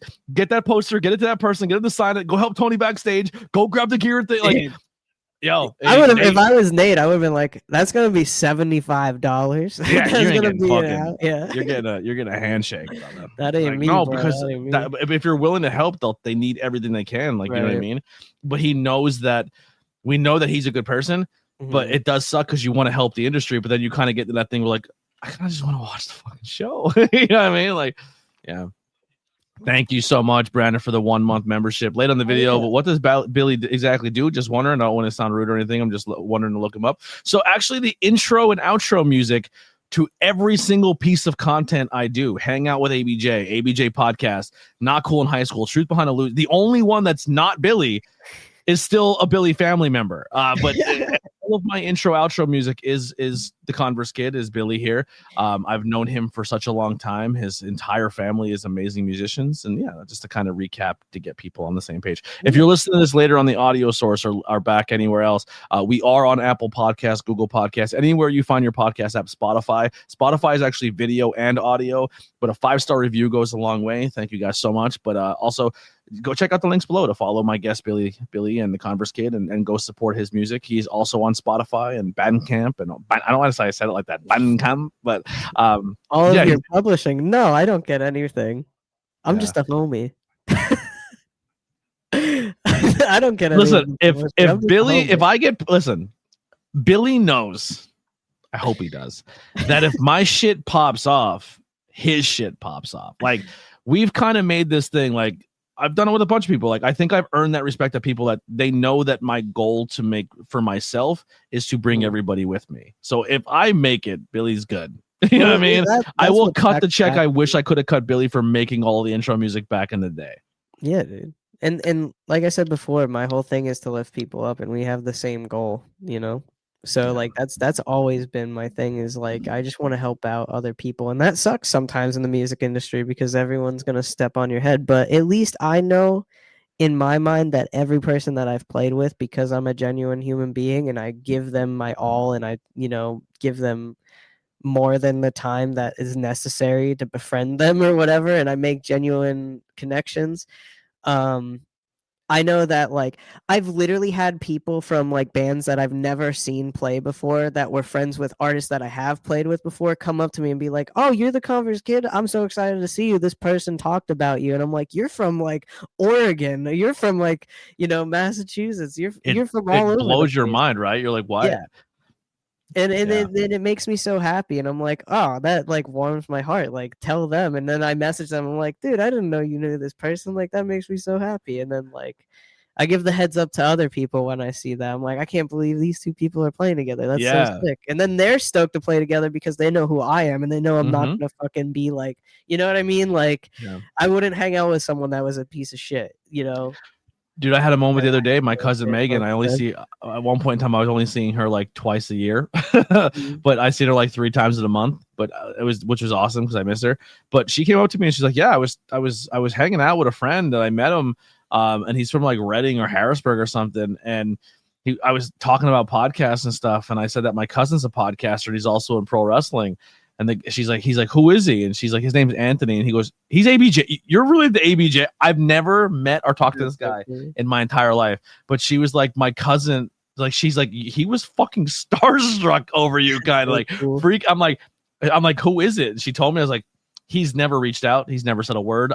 He's not even commented on a video." But she was like, he was telling me every episode, your interviews, what you do. He knew your whole Wikipedia page. So you don't know who you're touching as an artist. You don't know who's listening because not everyone's in the comment section. Not everyone's vocal about what they listen to or what they like. Like they keep their media as private as they do their religion and their politics sometimes. And I'm not trying to be funny, but that's the truth. You know, not everyone in the chat or in the views are your, like, you look at your audio plays on Spotify, you couldn't tell who all thousands of those people are. You know what I mean? Like mine's a little tougher because I don't think I've ever broken 1,000 on anything in my life, but it's just like you never, and just even that, I'm like, my most played audio thing, I was telling my Discord the other day, they think I'm up like 10,000 views per episode. I'm like, no, my highest I ever got is 190 plays, 130 plays. Really? I am not getting good numbers anywhere. Like I'm hanging on by a fucking thread. You know what I mean? But I have that mentality, just don't quit. But I think it's like different for music shit, like, because in music you could get, and this keeps happening to me for some reason. There's the radio jingles thing. Dude, I tried to make music for a wrestler once and it didn't go as planned. I hope that dude's not mad at me because I never meant to make him mad. And I told him, I don't think you should give up on that though. I think you should make songs. Yeah, I think you should. I just think it's an aggressive area sometimes. You know, but let me mediate for you. I think I need to get ripped first. Let me get built up. You need to do some push-ups so you can make music for wrestlers. I need to be able to look the part before I can do it. Dude, I'm doing backstage interviews and they're trying to fight me. Last night, I almost got beat up backstage like 3 times. The one guy got in my face. He was like, "I told you to stop fucking talking." And I was like, I watched sorry? Rembrandt. I watched Rembrandt. That's who almost beat me up. I almost got beat up by Rembrandt. He almost attacked me backstage. He took the microphone right into BP's chest. He was like trying to talk it wasn't working. He's fucking mean. He's a mean guy. Like, God damn. Just see what he was doing backstage. He's like, why don't I start with you? And I said, I'm just an interviewer, bro. If you want to beat people up, do in the ring. What are you gonna do with me? What's that gonna do for you? He's like, oh, and then his guy had to pull him away. You gotta be careful backstage. Jam's gonna kill me because she won Sammy, but thinks that I'm the one booking them. I'm like, I'm not a booker. Do you know how this works? I'm just the interviewer. Dude, that's so funny. But yeah, no, I would definitely do that. You know what? Don't make music for them. Fuck the wrestlers. Shit, what was I saying right before that? I got lost off track. You need to do push-ups to make music for wrestlers. No, before that. Oh, God, I have no idea. Gone. It's gone. But anyway, yeah, I make music. Yeah. Jingles. You were making jingles. Yeah, I've done a couple of things here and there, and I did I worked I produced with my grandfather, his podcast. I did a lot of production work on that. I did all the production work on that. But yeah, but don't say shit about Sammy, huh? I don't even know. Sammy is amazing. She's a gem. I ain't nothing negative at all about Sammy. I didn't steal your hairstyle. I'm sorry. It was just a coincidence. There it is. Yeah, so I actually do that, but I also released an album on my birthday this year, a full length. So it's 45 minutes of original material, which is the longest I've ever been able to ever been able to release. This was it was a whole birthday present to myself, and I hope people listen to it, but I haven't.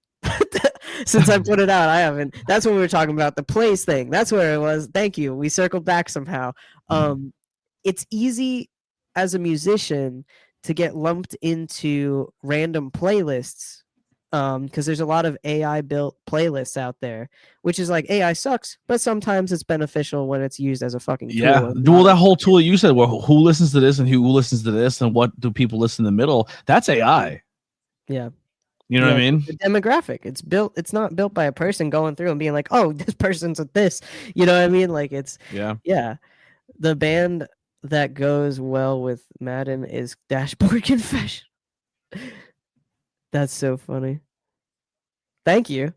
That's actually the third time I've heard someone equate me to Dashboard Confessional. I have yet to actually try to cover one of their songs. But thank you for the $5 super chat. Appreciate it. I'm gonna drop in the link for people now. If you're watching on YouTube, Twitch, or Facebook, and you want to click now, the link I'm dropping right now into the chat is the link if you would like to go follow Billy on Spotify. Currently, right now, sitting at 861 monthly listeners, and that's super dope. And the newest album out there is Hangover Weekend X Sugar Coated. Oh, really? That's the top one right now? That's the latest release. Oh, that's weird. I wonder why it's doing that. It's probably something I didn't update. That's not the latest one? I mean, it is. It's like a track off the album. It should be the whole album, but for some reason it's 333 Majestic Sessions. Is that the newest album? No, it's Hold On to Nothing is the title of the album, which Hangover Weekend is on that album. So I think it's weird that it's just showing up as the single and not the whole fucking. I don't even see Hold On to Nothing on the album list. On the album, really? It's just all singles. Yeah, single. Wait, EP. The last EP I'm seeing here is, I'm just trying to help you out, is Growth on Spotify. Oh yeah, because it's an album. Why is it? Oh wait, hold on. Let me. Albums. It says Nothing to Hold On To and the Teen Angst. And Teen Angst. Yeah. Yeah. There's only 2 albums on Spotify. Yeah. Yeah. Wait, so the new one's Hold On to Nothing. Oh yeah, I'm an idiot. Yeah. You're holding a whiteboard. Yeah, it's actually it's a vinyl record. And I just washed out. Photoshopped it out entirely. Oh. So it's I'm holding on to nothing. There's nothing here. I see what you're doing there. Yeah. I thought maybe it was a really bright flash, and it just no, that would have made it way easier. That would have made it so much easier. That would have been the smart thing to do. Yeah, no, that's the only artwork that I've ever done for myself in that manner. But yeah, don't hate this take, but so I heard Billy gave me Hotel Brooks vibes. Hotel Brooks. I don't know. Who I've never listened to them much. I know that they're a band and stuff. I know that obviously they're a band, but yeah, that's cool. Yeah, I aim for the alternative side of things. I definitely have some heavier songs. I actually took an EP down that had a lot of my heavy like metal riffs and stuff like that. I took it down because the artist for the album artwork is no longer in my life and I don't want to associate with them. So I may put up those older songs at some point with a new name and figure that all out for sure. Yeah. Fuck them. Yeah, I don't even know who it is. I'm I'm just talking shit. No, you're So good. what has inspired or motivated you to keep pushing forward? Um, Definitely like my brother, family is most important to me, but he's young. And so I'm like, I feel like, not that my parents are old or anything and God, hoping that nothing happens to them. But like, if I ever had to take care of my brother for any way, I would be like, I would want to be successful in some aspect that doesn't, promote throwing away your dreams and slaving away to some stupid corporation that doesn't care about you. Like, I would like to do that, hopefully, but who Yeah. knows? That might not happen. For sure, definitely him. You actually had a family member who motivated me, and it's crazy because I pull from so many people that I'm not even in the same industry as, but just watching your friends like yourself and everybody else do cool things and chase and get those small milestones or small victories is awesome. But like Eddie going to Birmingham and do the Aussie show, like I was like, bro, like that is the path. Like just Mhm. be cool, do what you got to do, fucking be a good hang, like be like one of the best guitarists I've ever played in my life, and he's not even in like a band that anyone can listen to, but he's setting up guitars for the best bands that you love. You know what I mean? Like, Yeah. and he's probably making as much money, if not more, than the band itself on stage. You know what I mean? Like Yeah. he's doing well doing it. No, And for I like, real. It's but the crazy fact that he because got to send off a iconic human being, like yeah, that show is just like you had to be there for that moment. Like that's a Live Aid. That that's the if you memoriam weren't there, before it happens. that Yeah. is the greatest moment in the past 30 years of music or 20 years of music that anyone can talk about. And your cousin got to not just My be there, uncle, but like yeah. help set it up and be a part of the production to make it as good as it was. And For that's sure. so cool. He was like, yeah, it was awesome. It was definitely the most fucking stressful 40 minutes of my life. I think was the quote that he gave to me. Yeah. He was like, it was the most stressful 40 minutes of my life because he like just helped with like the super group with Frank Bello and stuff like that. But Yeah. I And he don't got want to to be in like a Youngblood video. that too. That too. Youngblood was like right behind him, and I'm like, what the hell? This is weird. It's so funny. So funny Yeah. to me. Yeah. But I'm so like proud of him. But it's that's dude, crazy. So like that's insane. that's who I look up to, right? And then he's like when he's home or the few times that we've been able to have conversations about music stuff and he's like telling me to keep doing what I'm doing because I've done more than he has. You know what I mean? So no, not chemicals. It's the Converse Kid. The It's Converse the Kid. Converse Kid. Not All together, no spaces. yeah, no spaces. It's the most complicated thing. But anyway, I look up to him and he's doing all this crazy shit and then he's coming home and he's being like, dude, you've achieved more than me. I'm like, what the fuck are you talking about? And he's like, look at all the music you've put out, look at all the shows you've played and the venues and the places. Like you did all this stuff and I'm like, wow, I guess like it depends on what you view as like your goals and stuff like that. And that really put into perspective. Now that conversation was a long time ago prior to that, but still the fact that like my family is like proud of me and they're all doing their own like You got to play Warped big Tour. goals. Yeah, I got to play a Yeah. Warped Tour event and like it's been amazing. It's been really cool. Yeah. And So we'll kind of lean into that. What are some moments or accomplishments for yourself that you are proud of since the last time we talked? We just said Warped Tour. yeah, definitely Warped Tour. Definitely playing Chain Reaction in California. That was a venue I've always wanted to be at with handguns. Was super sick. I sold my first ever shirt like on the road in Colorado, which was neat. It's like, you know what I mean? Like my first shirt that wasn't like a family member or a friend, I went out and the furthest from home I could possibly be that isn't just the coast. I sold a shirt of my How own merch. crazy is it watching someone walk around with your logo or your name on their body? Insane. I'm not used to it. Like it gets me a little emotional when I see like I go to a wrestling show and someone walks in with a shirt and I'm just like That's Are you so sure? cool. Thank you. I appreciate that so much. You want a refund? I- I'll buy that off your back. Yeah, I'm like, fuck. Now I gotta like work hard because I don't want them to shirt like they worked hard for their money, and I'm gonna quit in 2 weeks, and their shirt like, yeah, I bought this fucking guy's shirt and he quit already. Like, you know what I mean? Like, fuck that guy. Yeah, like that's a huge accomplishment for me for sure. Just being able to sell merch, I guess, and also just having people come out and be like, "Oh, I came here to see you play," and then but like I'm stoked that these people are playing too, or whatever. You know, like just hearing stuff like that, or like after shows, sometimes people will come up to me, and it's usually the same 3 songs or so. They'll be like, Sorry, I "I had an really, intrusive thought. no, you're good." Um, Just because I didn't know there was another Converse kid. So now every time I go to your show, I'm gonna ask you to play Chemicals. God damn Yo, it. I've been listening to your stuff, man. I love fucking Chemicals. You're like, fuck. The TheConverseKid merch is super rad. Is My it? partner designed it. Yeah, you want to see Oh it? yeah. Would you like to see a shirt? Yeah, please. Y'all want to buy a shirt? $25. I'll buy a shirt, $25. Fucking, do you have 2X for the fat boys?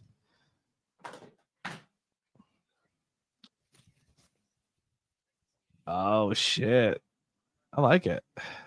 I do That's need simple. to get different colors though, because I only have the black shirt right now. And Junk Punk was like, "I don't wear black because I get dog hair and cat hair and stuff like that." And I was like, "You're so right, dude. I never thought about that." So anything that's not black or white, I need to get like a neon green would be rad. You know? Mind you, just reverse the colors. Make a black and pink, and then a pink and black. Okay, I see. So you're saying like salmon, black on salmon. No, the same color pink that's on the logo. Make Yeah. that the shirt color, and then make the logo black. I would have to find a shirt that's specifically that pink. That's I mean, a little bit harder. That's a little bit harder. Yeah. A cutie logo too for the girls. Yeah, That is a cutie logo. It's easy to embroider and shit too. Juicy booty shorts, but it just has the Converse Kid on the back of them. Ooh, No, I'm kidding. I'm kidding. I don't want that.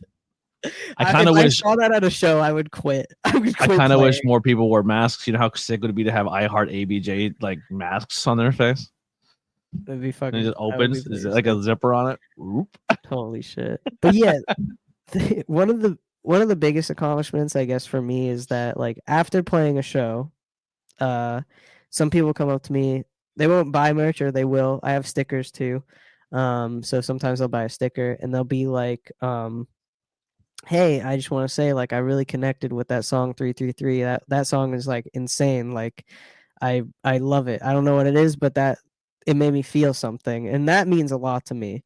So like songs like that, or like Daydream Valentine or To Hurt to Heal, where people are like, oh, it's catchy and it gets stuck in my head, but it's not like annoying or anything. And I love when like I could hear you singing it, or like anyone that's like new like starts singing it and stuff like that.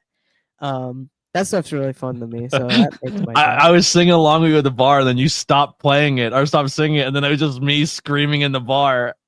That's fucking funny. Yeah. Holy shit. Yeah, I love Daydream Valentine. Happy, dude. I love that song so much. I like it too. I think it's really Catch Your Freebird for me. If I don't hear that song, I'm going home. You're like, I'm out. I like A Kid Again too. To Be a Kid Again. I haven't played that in a long time live because it's just it's a lot. It's exhausting for me because it's so like real. And I was so young when I wrote it. And I was like, I think that's what I think about being a kid again. I think that's why I like that song, is because like I'm not gonna say I was with you every moment of your existence, but like I was with you and your friend, your first fucking show. You know what I mean? Like the first time you played a coffee shop, and then going and playing Goodfellas, and then to where we are now, and just like watching you go through everything. That's crazy. Yeah, that's crazy. And watching you go through life, and then like seeing what you went through in your life, and then seeing how you translate it into your music, and then watching you just grow as a musician and getting your confidence, because that's the biggest thing. Like I just talking to Tim about it the last time we performed, where you guys performed together at Pilguru. Not the last one I was at, when it was like ran by somebody else. But I just remember being like, man, he's a completely different person he was a year ago. Even a year after that, like I like from where you come to where you are now, like you're figuring it out. You can see everything starting to click for you of how you got to do it. You might not have the motivation you want, but like when you're up there, you do appear as like you're confident and you have a stage presence and you know what to say and you know how to be a little entertaining and like you're good at what you do. Thank you. I appreciate that. That means a lot to me too, especially you saying how, the life translates through the songs and stuff like that, because I think that's a big thing for me is like I'm like, who's actually listening to my music and knows what I'm going through? Because people be like, what's going on? And I'm like, have you listened to the songs? I mean, there's a lot. There's a lot going on. I mean, my thing is I don't have music. I have podcasts that no one listens to, and then I make a Facebook post, and then everyone's like, yo, bro, your Facebook posts are bumming me the fuck out. I just don't want to see it no more. And I'm like, that's the only way I can express myself, motherfucker. Like goes like fucking, oh, I hate that. Like, if you're judging me based on it and you're not asking if I'm good, or I'm not asking you to ask, but just like, if your first reaction is I'm annoyed by this, then you're probably not my person. Yeah. No, 100%. I totally get that. I think for me, like, it is a different format, right? Because you can only do so much as a commentator or presenter or interviewer to like put yourself out there, right? So it's like you have to be able to express that too without pushing your point of view on the person that you're talking to. You know what I mean? Totally. Like without being like, oh, you should do this or you should think this or blah blah blah, whatever, put out there how you feel. It's hard. But it's like you said, for me, like it took so much time to get that confidence and to get the like, I don't know, understanding of the way that I want things to come out, and also seeing within people what is reflective in a good way, what is positive. Yeah, I think from an outside perspective, I think your three key points are for you is I think your first tour with Handguns when you were out there with Cheesefoot. We'll just leave it at that. You know what you did on that tour. The debauchery. No, but you came home from that a different person. You came home from that tour a different musician. Yeah, you had a different mind state. Yeah, it changed a lot for you. Very young. That you were no longer in your parents' house. You were no longer you weren't the cousin of insert Collins here. You went out on tour with a different band and found yourself. You know what I mean? And that was a huge, like that changed for me. And then your breakup changed you. And then your post breakup and finding your new partner. I almost said friend. That was horrible. Your new partner. But like those three key elements for you have really took you on that roller coaster. You know what I mean? And watching you grow and growing into this, it's been wonderful, man. It's exhausting. And it's like, it's only been 6 years since like the actual beginning of it all. 7 we years. started around the same time, stuff, but yeah, we literally started around the same time. Yeah, that's crazy. What are some? I know you said this new show coming up is a huge goal for you, but what are some? And we talked about dream collaborations, but what are some new goals or things that you have set for yourself that you'd like to do in the near future? Definitely focus on getting a full band. I really want other people to write off of and collaborate with and play with, especially in a live setting. I think there's a lot of my songs that if I were to have a full band, I think it would just bump a lot better. You know what I mean? Like everything's great, but your intro music fucking sucks. Whoever wrote that should swallow a mic. Holy shit. Man, and your taste in your taste in podcasts is interesting, as I might say myself. No, but yeah, I think just focusing on getting an actual band set up, definitely dialing in my calendar and taking it a little bit more professionally and setting those boundaries for myself to be like, all right, I'm playing this and this date. I want to not play these specific dates, and just kind of slowly close in and make fine points as far as that goes. So you've been struggling. We know you've been struggling to even try to collaborate or get to do things with other people, especially in a local scene.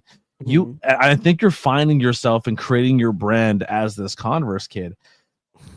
like you want to make a band, you want to try to go through. I think that's a nightmare scenario for you. Like you have to Well, you have collaborate to with your times with understand. everybody else. You I have think to you're doing so understand, well like with your own solo band, your own everything solo thing. everything online though, when people go to listen to my music, you know what I mean? Like they're like, "Oh, this is so different than the live shows." And you can say so yourself. You can That's say fair. so, like, Yeah, you know what I you're mean? You're listening performing. to my You're music. writing everything. Yeah, Yeah. And so you come out and you're like, "Wow, I just like this better." And I easily could just, write and record the acoustic versions of all those songs, but it's so much harder. It's different to translate that feeling to a recording for me, I guess. So yeah, I think that's my next goal is just to record a live album and then see where that goes for sure. yeah. That's it too. But I, no, I honestly, I think you're the Aussie route. Like you are the Converse Kid, and if people join your band, they're joining and playing the music that you created as the Converse Kid. Like, and I know that's going to be impossible to find right now as a band, but I think that should like fuck what I think. If I'm just saying, but that's my opinion. Like that's the route you already have established yourself as this Converse Kid to a certain degree. That I think trying to go and rebranding with a new band and trying to like I think your It drive sucks and passion because is. it sucks because I did like for the longest time I was like I really like this name, but now like lately I've just been like I like I need a change. Like I feel like it's not doing anything, but I can see it. I could see clearly like people like know who I am or whatever. Would you Um ever just go by Billy Trey? Probably. I think it's a good I name. I I think think it's a Billy good Trey is a good name. name. I just don't think it reflects, I guess, the way that I write as an artist. But I guess it doesn't fucking matter. Like everyone's just using their name at this point. Yeah. It's a name is just a name. But my grandfather brought that up. He's like, everyone knows the Converse Kid, but do they know that you're the Converse Kid? I'm like, I think so because every time I'm out somewhere, that's what they call me. If they Yeah. don't know my Are name you Pee already, Wee Herman? Are you yeah. know what I mean? Like, Are you Pee Wee Herman or are you Paul Rubens? They're like, haha, I yeah, could be any. yeah, absolutely. Yeah. I mean, Pee Wee Herman has a star in the Hall of Fame. Paul Yeah. Rubin doesn't. It definitely, I agree. Like changing your name, yeah, it could definitely hinder you for sure. And so now that I think that I've built it up, I understand. This is what I have to stick with, and it sucks. Some of my favorite bands are like, oh, I wish we never had this name, but then like they're the biggest fucking bands you've ever like seen or Yeah. whatever. I'm sure I Metallica's mean, not. the only time you're gonna have to change your name is when you get that CNC, Yep. And at that and point, that's I'd be and CNVRSE.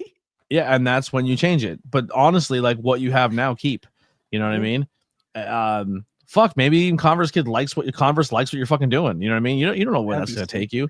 I But I will say on that too. When we did when we were on tour with Handguns, we did the podcast with Mike Herrera from MXPX, which is like a well-established punk band that like brought a lot of influence to so many bands out there these days. And I told him like what I went by and stuff like that. He's like, Converse, that's so sick. I remember playing basketball and I had these Chuck Taylors and stuff like that. And like it was just really cool. Like, and I'm like, I know they'll remember that. And a couple years ago, Smoking Popes, one of my biggest influences, I think it was last year, maybe 2 years, they put out a new song called Madison. I covered that song and I went to see them in Philly. And then after the show, I waited at the merch table and I was talking to the lead singer who writes it, um, writes all their music and lyrics. I don't know if he does all the music, but he writes the lyrics and stuff like that. And he's like the front man. I went up to him and like, hey, Josh, I just want to say I really this was my first time seeing you guys and I've been a fan for so long and I love the new music. It feels nostalgic, but it also feels like new and it's like this interesting like blend of everything that I've liked about your sound over the years. And he was like, "Oh, thank you so much." I was like, "Yeah, it's so good. I did a cover of it. I did a cover of the song." And he was like, "You're the Converse Kid?" He was like, "Hold on, wait a minute." And he went back to his green room, got his phone. He's like, "Can I get a picture with you?" And like took a picture with me and put it on his Instagram saying that he met me. And it's still up there on his page and stuff That's like that. And sick. that's like, so dude, it's like, and then me and M went to see them when they played in Philly again this past year. And he looked at me and he's like, "I know you." you're the Converse kid. And I was like, this is crazy. Like Yeah, my man. favorite artist like remembers me and shit. Lily Like, says you could do a Tom Petty and a Tom Brady and the Heartbreakers type thing, whereas like the Converse Kid within the band has their own Pink side Punk name. Degenerates is crazy. The I, Kicks. That's I think possible. that I think that's the move. I think that could be a Converse really good Kid and the idea. Soulless or I something mean, look like at Ghost. Ghost is a band that's one guy's essentially the driving force, and everyone plays around him. Ozzy's been that. Youngblood, like he has a band behind him, but people realize, hey, this guy has worked his ass off to build this brand. It's that. not all like if maybe that's the move. Is like you find musicians who are more dedicated to the music aspect than it is having their name there. You know what True. I mean? Yeah, for sure. And there's definitely people out there like that that are like, I don't want Yeah, to there's a write. really I good wanna saxophone player that would probably have no problem being part of the Converse Kid band. Like, 100%. I wish that he played drums though. That's like my heart. Like, honestly, if one person could just play the drums for me, I mean, and people are like, "Why don't you ask your mom and stuff like that?" And it's not that it's like a weird thing. It's just that she's busy. She has a life. she has. could you She has imagine a if full life. fucking Harry, like, that asshole had to go out and get popular and famous? Like, he would have been a good person to learn drums to fucking throw in there.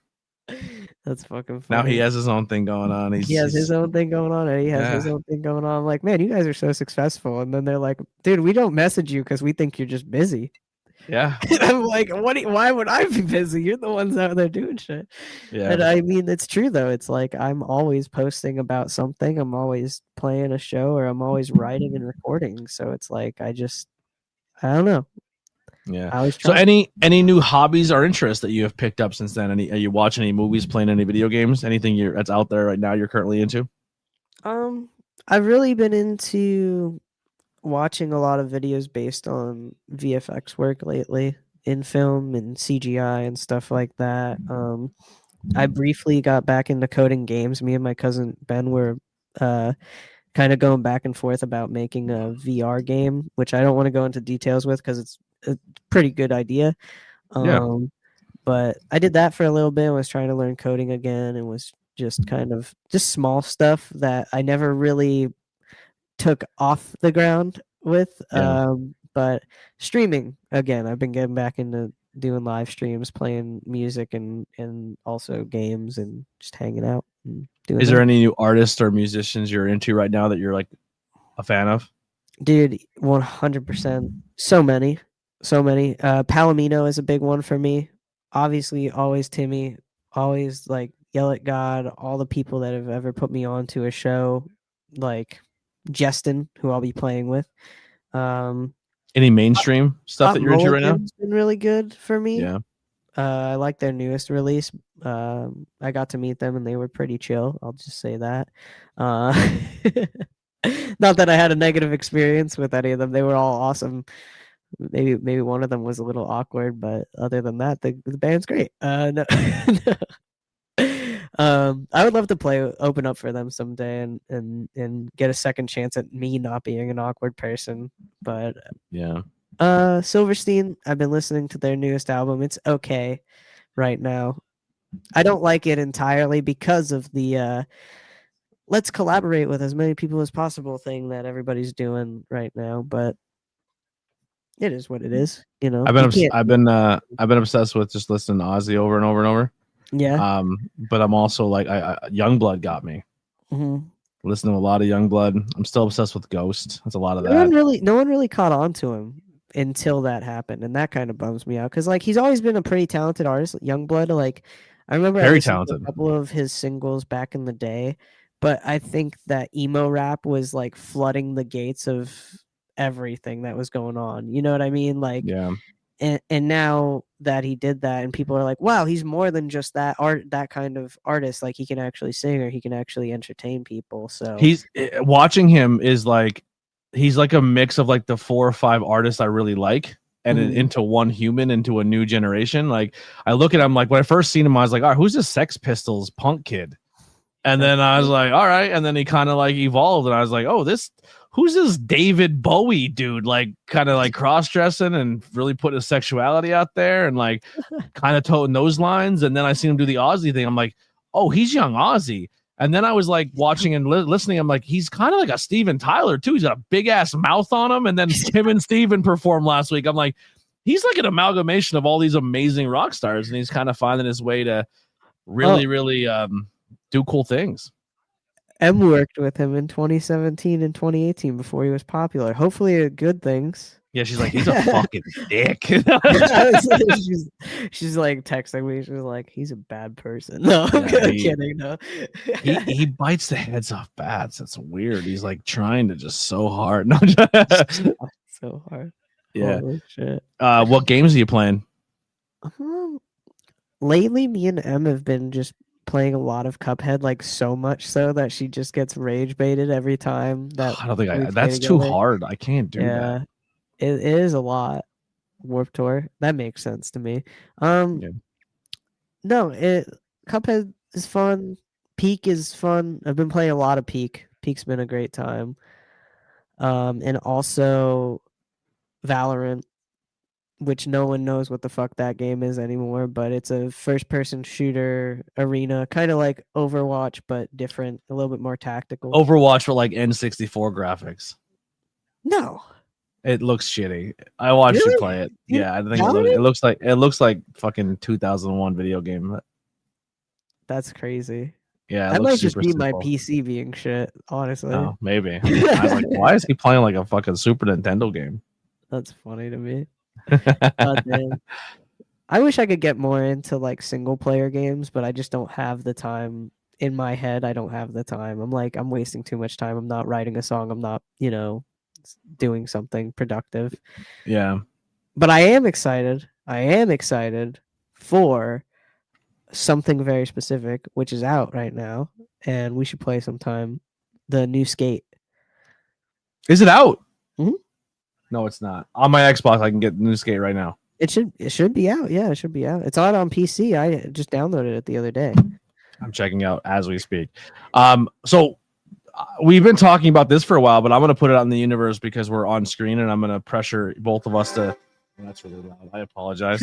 My Xbox startup screen. And I'm going to pressure both of us to try to do it. It won't be something consistently, but I have been talking to not just Billy, but a few other people of maybe collaborating more and making more content. So I'll have more people who are like, hey, I want to do I want to come and review this, or I want to review that. And me and Billy are going to kind of maybe do a lot of the music side of things, like review albums. Like Billy's going to challenge me with an album, then I'm going to challenge him with an album, and kind of meet in the middle and do some not cool in high school stuff. But there might be movies and other things in there as well. So that is something to really look forward to. I think we're going to try to make that happen. I want to get you in contact with my buddy Rob, who I just did. Oh, get them out of here. Who's he? You fake ass. No, these are my actual viewers. This is all I have on Twitch. I'm not kicking them out. They're the only people who watch me on Twitch. That's the only viewer I have right now. Shout out to 123 dude right there. That's thanks for holding it down. I don't see Skate at all. I don't see Skate really on here. Yeah, I don't see it under new games or games coming soon. So I don't think it's available. I don't think it's out for console yet. Maybe not. Oh wait. What's this? All right, so you can search Skate, but it says currently not available. Continue shopping. Got you. Maybe it's just not out on there yet. That's weird. Maybe I can download it. I haven't tried to play it yet, so maybe I could just download Oh my god, yeah. When that becomes the thing, well, I mean, I'm not going to be good at it, but I'll play it. But yeah, I want to get you in contact with my buddy Rob, who I just did his podcast. That comes out Wednesday. Yeah. Called Everything After. Okay. And I think you guys would hit it off because he asked me before the show. He sent me a couple of things and he was like, what's a movie that's been on your mind? What's like what's your favorite movie, or what's a movie that's just been on your mind? And I told him there's this movie called Wizards from 1977, and it came out before Heavy Metal. And it's just this crazy film about two wizards and propaganda and how it floods the world, and it's the two wizards are brothers, and the one wizard's a fucking Nazi, which is crazy. Wow. And then the other wizard, the good wizard, is the wizard that's not that. And so did you get high and watch a weird version of the Wizard of Oz? Like, what's going on? I was driving past the Mahoning Drive-In, and I heard the audio for it, and I was like, whoa, this music's fucking wild. Like, this is bumping. This is psychedelic, and it's cool, and it sounds like war-torn, and I'm like, and I was like, I gotta go see what movie's in the theater. And I paid like $5 or $10 or whatever, and I went in, and I was watching it. I was like, this is insane. It's the trippiest shit ever. I want to get What's a it called? tattoo. It's just called Wizards. From It's what an year? animated film from 1977 from the people that created heavy metal, and it's an animated film. Interesting. And it's mixed media, and it has like all this stuff, but it's got like crazy imagery, and it's so different to me. It kind of looks like the Sword in the Stone Yeah, almost. I mean, it came out before that, so that a lot of animations took after that afterwards. You know what I mean? Like as far as like inspirations go, but it's They really got they good, got dude. a they You got a gotta big watch booby it. elf girl. Yeah, I'm gonna get her tattooed. That's the princess. I think it's Princess. What's her name? I can't remember. But yeah, Interesting. that's my next Look into it. tattoo. That's- I just watched. Have you watched that documentary, The Wrong Number, yet? no. Oh my God, I'm gonna change your life, Billy. On Netflix, called Wrong Number. This girl in high school, she has her little high school sweetheart boyfriend, and everything's amazing. And they're both athletes and good students and good kids, and they live in a small little town, like any other town in school Oh my county. god, wait. Everybody knows everybody, and she starts receiving these text messages. I hope M's Her here and her right now. boyfriend. M Huh? watched this. Emily watched Oh this. my God. I'm not gonna. I mean, everyone kind of knows where it goes to, but holy, I won't spoil it, Lily, if you haven't watched it. But like, she just keeps receiving all these horrible texts of telling her she's terrible and she's this scumbag and she should hurt herself and her Wow. boyfriend's cheating on her and all these really sexual, disgusting Yeah. things. The And then end you result find of out the who film did it, is and crazy. It's fucking crazy. Because M was bro, it's, talking to me about it, and I was like, "That's a thing? Like, that's a real yeah, thing?" She's like, "Yeah, it's a dude, those documentary." I'm stories like, "What happen the fuck? everywhere all the time. That's the world. Crazy. That's You know what I'm crazy." saying? Like, yikes. Like someone So that close to you? yeah, it's pretty close. That's about as close as you can get. That's a fucking crazy documentary. I watch it. I love the one. I love the TikToks for it, where it's like, "See ya, honey, love you," and then like they're like, "You fucking little fucking flat ass fucking bitch. I hope you get. I love you, babe." Like the TikToks making fun of the documentary are the best. Like That's they're like, fucking how, because it's crazy. almost like they're not making fun of the situation. Like what that girl went through is the most traumatic thing of her life, and it sucks that she has to live the rest of her life because of it, and it probably affected No. her so They much. just cut But out the the context of it completely. yeah, but just the aspect of just like almost like yeah, but of the The person person doing being it. like caring and then all of a sudden being like the Yeah, and then opposite. Yeah. they got like a slap on their wrist for the most part. I feel about it. Like if that was Really? the other way, That's dude, that insane. person would still be in jail. Could you imagine if it was a male figure? Yeah. Spoiler alert, it wasn't a dude. If it was a male figure sending those explicit sexual messages to a young child female, Yeah. bro, That's crazy. they would have threw the key away on him. Yeah. He Insane. definitely wouldn't be allowed to talk to him ever again. That's for sure. And this Holy person still shit. has contact with the person. That's Like, insane. that's Yeah. that's forgiveness down I would on a never. Christian I level. would I can't never. I would understand. not. Yeah. No. Yeah, no It way. makes me sick and it makes my skin crawl inside. I'm like, I would never be able to see you the same ever again, and I would hope Yeah. that you died. Yeah, No offense. I would not. I would have very strong feelings. Yeah. Holy So, what are some new learning experience or advice you would pass off to someone trying to chase their dreams or do music or do Omegle streams? What would be your Um, advice? don't let anyone influence you otherwise. Uh, do the thing that makes you happy 100%. You're gonna have to alter it eventually in some way, shape, or form just to get the formula down. But if you stop entirely, you'll never be able to pick up that steam and maybe never be able to is like kind of a stretch, but sometimes it's harder to when you've like just fucking if you let it go, it's just gonna be so much harder and you're gonna put so much more work on yourself. But Yeah. sometimes you need that break. You need the pause within it to get back into a motivated mindset.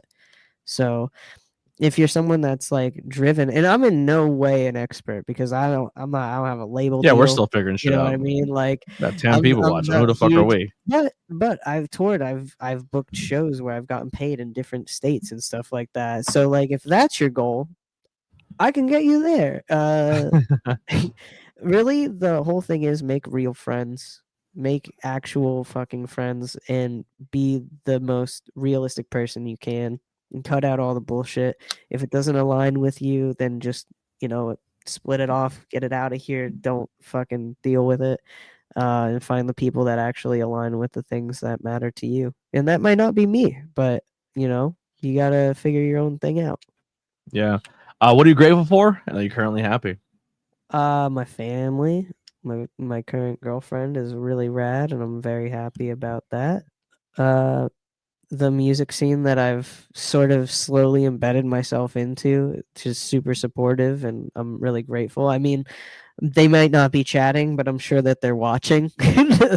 They're very quiet people, but yeah, no, I'm very grateful for everyone that I've met, and when they're available, they do tend to share everything, so it's really sweet. So Awesome. yeah. Awesome. Well, listen, people, you can follow and support the Converse Kid, Billy Trey, on the links below. There's a link tree, so make sure you go and follow them on all social media. Follow their Spotify's if you have that, or any music platform that you listen to.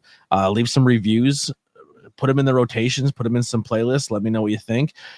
Support, buy some merchandise. Got some t-shirts available now. We'll try to see if we can get those available on digital t-shirts well, so you don't have to carry them around as well. I think that's just an easy way to make money, so we should help you set that up if you need it. Yeah, that'd be And sick. if you made it this far on the YouTube, Facebook, Twitch, or side, make sure you hit subscribe button.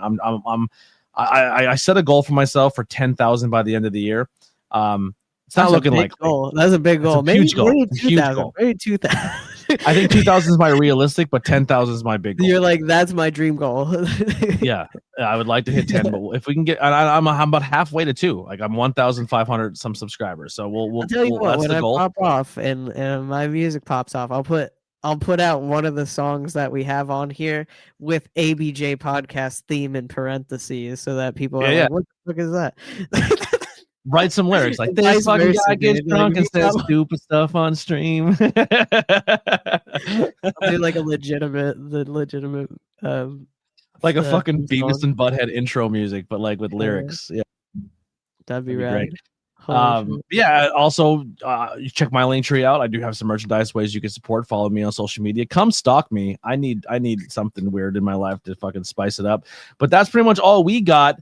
And fun to say this with the person on screen with me, but we're gonna sign out, and here's some music by the Converse Kid.